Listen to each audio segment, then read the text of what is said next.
Sports. Hi there, I'm Cynthia Hamil, and today we're here at the USS Midway in San Diego on a beautiful Labor Day weekend, and we are talking today with Dwayne.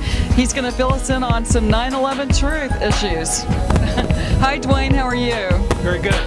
Very good. So tell us about how you got interested in 9/11. What was it that really spurred you to delve into the research on this and to start questioning the official story of 9/11?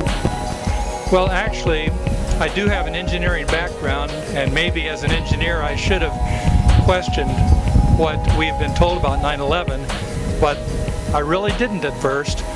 I found that I should be when I went to a financial seminar, and one of the speakers was basically telling how the event of 9/11 led into a lot of things that we are now seeing in the world, both from a financial standpoint and from taking us into wars.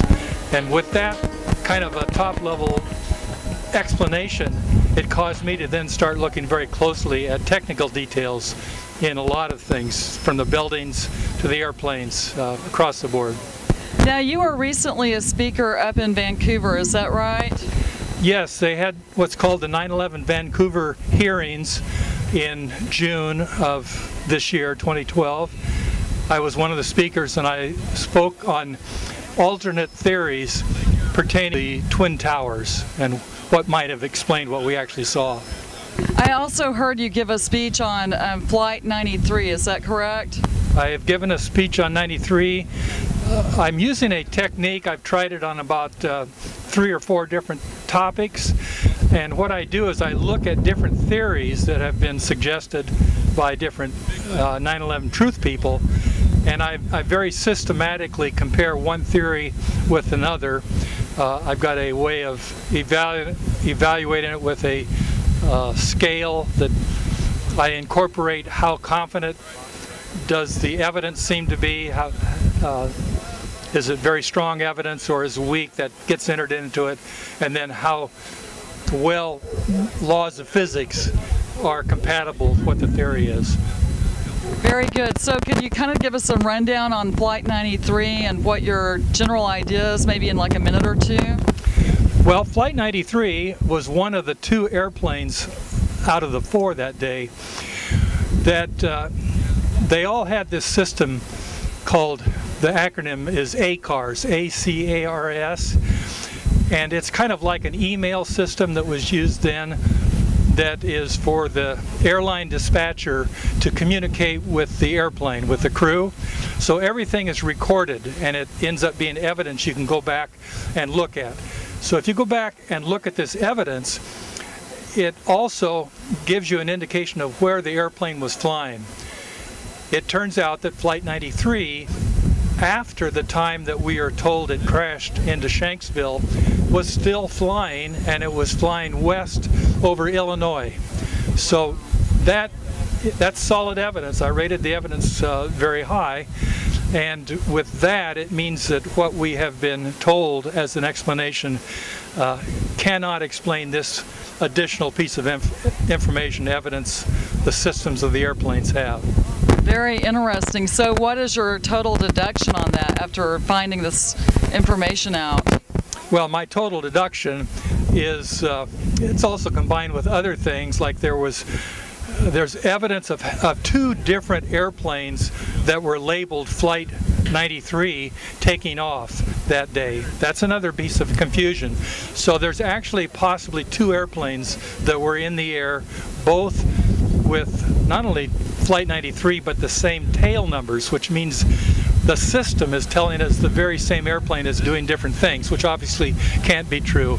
So that kind of indicates something was planned as a deception, and it included Flight 93, and that's, I only talked about Flight 93, but I'll just say that similar things occurred with the other airplanes as well. You mean in 9/11, the planes? The 9/11 airplanes. There's a separate story having to do with each of the 4 commercial airplanes that supposedly had passengers and innocent passengers. I think we really have to back up and question whether that is possibly more of a deception than actual truth. Now, I remember from your lecture that you actually stated that there were two cities that these planes were flying directly over, and they were both very far apart. There's no way that it could have been, misconstrued as the same airline. So what were those two cities that they had the tail numbers from? Well, one city that it looks like they were consistently flying over was Cleveland. The question is whether, as the plane flew over Cleveland, whether one of them maybe did a kind of a U-turn and headed back into Pennsylvania, kind of the mid part, and a city, Pittsburgh, basically, that it was flying over, while at the same time there was another airplane. It could be that the two were close enough together so that the air traffic control would be deceived and think that one airplane was the other one. Kind of possibilities there that the planners were trying to add confusion along the way. I might say that there was also a number of war games that were going on with the military that day, so that I don't know what the number is, let's say the number is 7, just a number like that, of major war games. So many times when air traffic control got in the loop, their first question is this real world or exercise? So, and therefore, if you back up and say, it could very well be that all of the war games on top of each other were part of the confusion factor that was built in. Excellent. We're needing to wrap it up. Well, thank you very much. Thank you, Dwayne. Yes, I enjoyed it. Okay, very good. Thank you. Hi, I'm here with Rob Baldwin today. It's Labor Day weekend, and we're discussing about 9/11. Rob is actually a TV show host, and can you tell us about your TV show?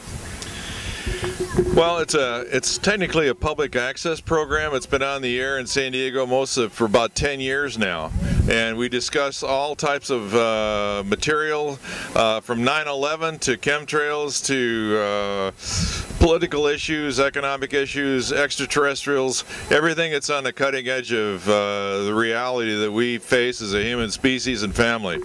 So I guess right now one of the questions that we need to ask ourselves is, what are the effects of 9/11?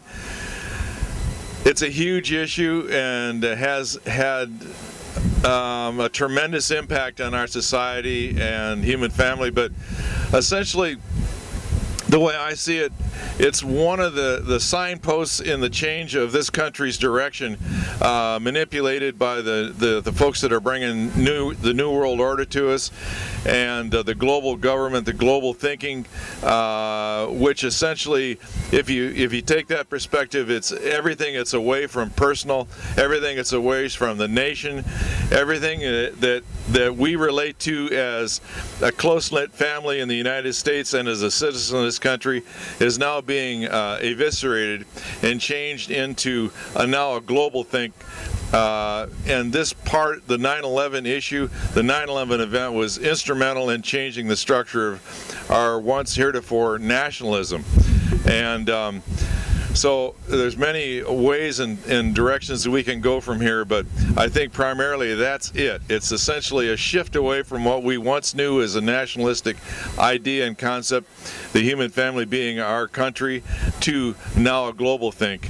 And expanding the war on terror is just another effort to shift our focus away from us as a country and what we need in this country to stabilize and sustain us as a nation, to now a nondescript global issues that really don't concern us at all, but concern us a lot. So I know that's somewhat contradictory, but I don't know how much time we have to talk about it. Take it away, Cynthia. Thank you very much, Rob. I appreciate you showing up and letting us interview you. Thank you very much.